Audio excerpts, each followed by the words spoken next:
Bueno, amigos, y llegó el momento de analizar lo más reciente que está ocurriendo en el conflicto entre Israel y Hamás, así como también en la guerra de Rusia contra Ucrania. Vamos con el profesor José Enrico Valenzuela para que nos hable al respecto. Muy buenas noches. Buenas noches, Pedro. Saludos. Buenas noches a todo el público que nos ve y nos sintoniza. Oiga, son situaciones que obviamente siguen afectando la estabilidad de toda la región. En el caso de la guerra de Rusia contra Ucrania, Ucrania hoy asegura de que ha logrado controlar posiciones, cabezas de puente, en las cercanías del río Dnieper, que es lo que está dividiendo ahora mismo las zonas controladas por los rusos y las zonas controladas por los ucranianos. Obviamente, la cercanía de esta zona a áreas mucho más importantes como es Gerson, pues le daría como que un paso al frente a Ucrania en su lucha contra Rusia, aunque hoy Rusia dice que le ha infligido muchas víctimas. Por el otro lado, y hablando entonces del caso de Hamás y de Israel, siguen las críticas contra el gobierno de Israel por los daños que está infligiendo en la población precisamente civil, que es la que se dice que han sido los niños los más afectados. Toda esta situación, ¿qué le parece y cómo esto pudiera desarrollarse dentro de las próximas semanas? Pues sí, en efecto, ha resumido muy bien la situación de Ucrania y de Israel, pero yendo primero a Ucrania y Rusia. En esta situación, este conflicto, sabemos, ya lleva alrededor de 20 meses.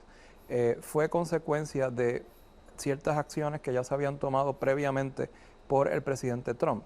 Así que cuando entra el presidente Biden y comienza este conflicto, en cierta forma no ha podido de alguna manera manejarlo efectivamente en términos de la proyección interna en los Estados Unidos y la proyección a nivel internacional, y me explico. Estados Unidos ha mantenido constantemente las ayudas tanto económicas como militares a Ucrania, pero no ha podido de alguna forma ilustrar al mundo entero de que Ucrania se ha podido de alguna forma desplazar y mantenerse en el poder, porque lo único que tienen al día de hoy es Kiev, que es la capital. Todas las otras, zonas geográficas de lo que es Ucrania, que colindan obviamente con Rusia, están básicamente asediadas. Así que si lo vemos desde el punto de vista estratégico, geopolítico y militar, la realidad es que Ucrania no está ganando esa guerra. Y ese es el problema que tiene el presidente Biden ahora, porque ha de alguna forma tratado de subvencionar este conflicto bélico a través del Congreso, pero ha perdido adeptos porque no se están viendo los resultados. Y ese es el problema que tiene en Rusia y Ucrania, y ahora vemos cómo la administración Biden y de igual manera el Congreso ha tratado de alguna forma exigirle a Ucrania ver los resultados de esta guerra que parece ser que no tiene fin. Por otro lado, cuando comparamos la situación de Israel y a Hamás, también el presidente Biden de alguna forma ha tratado de suavizar los ánimos con una reciente visita, pero también vemos que estamos viendo cómo es un Estado formal versus un grupo que es Hamás, que es terrorista y que no ha sido reconocido por ninguna entidad internacional. Así que por ahí es que se está de alguna forma agarrando Netanyahu, que es el primer ministro israelita, para seguir continuando con estos ataques indiscriminados, pero sin consecuencias. Y ya Estados Unidos se está dando cuenta y está tratando de alguna manera de frenar y de sugerir en este caso a Netanyahu, de que mantenga un poco o que baje los niveles de violencia. Hoy, por ejemplo, se aprobó el que se permita la entrada de combustible. Se dice que a petición del presidente Biden, que también había estado tratando de que se implementaran un alto al fuego. Y Netanyahu le dijo, no va a ningún lado, lo más que podía aceptar es el hacer las pequeñas pausas de 4 horas, que muchas veces no se cumplen. Correcto. Y de igual manera no hay estadísticas para poder corroborar que lo que plantea Hamás en términos de las casualties o fallecimientos de personas civiles, niños, etcétera, se pueda en efecto saber si es cierto o no.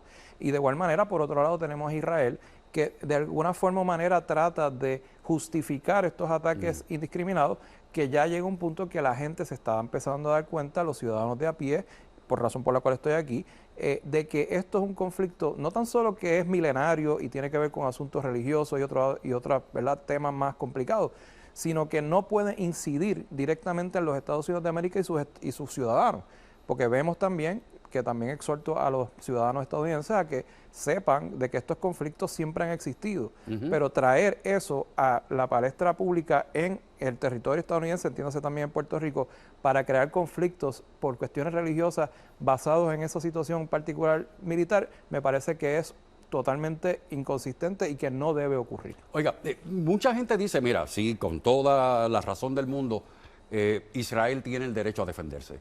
Y como cuestión de hecho, el grupo Hamas entró a territorio israelí, los cogió de sorpresa, algo que a todo el mundo le ha sorprendido porque todo el mundo sabe de las destrezas que tienen sus grupos, especialmente de inteligencia y su fuerza militar. Pero los tomaron por sorpresa y entraron y mataron, secuestraron, se alega que cortaron cabezas de bebitos, de ancianos, pero por el otro lado no ha habido la corroboración de que en eso efectivamente ocurrió.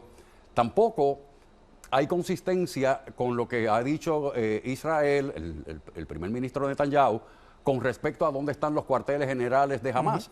Decían que era Al-Shifa, el hospital, se metieron al hospital, destruyeron gran parte, dicen que han matado a un montón de personas. Sacaron en estos días, ayer, un sinnúmero de armas que alegadamente encontraron en el sitio, pero nunca han mostrado los túneles. Ahora hoy un ministro dice, no, es que ese no es el cuartel general, está en otro sitio y ahora vamos para allá. Correcto, y hay que ver quiénes son los personajes en esta ecuación. Netanyahu lleva múltiples décadas en el poder, estuvo un tiempo fuera y regresó. Oiga, y lo estaban investigando y lo iban a acusar. Y todo el mundo sabe la línea dura que ha mantenido este señor Netanyahu en Israel en contra precisamente de los grupos que no representan a lo que es el judaísmo en otros asuntos. Y también vemos cuando nos trascendemos a la historia cómo en un momento dado, cuando estaba Yasser Arafat, Netanyahu podían de alguna manera mantener algún tipo de cohesión y de paz, y Estados Unidos siempre mantenía esa manera de poder interceder entre ambos, pero ya eso no existe. Y entonces vemos como un sector de extrema violencia que representa este señor Netanyahu choca con otro sector que vendría siendo un sector terrorista que es Hamas.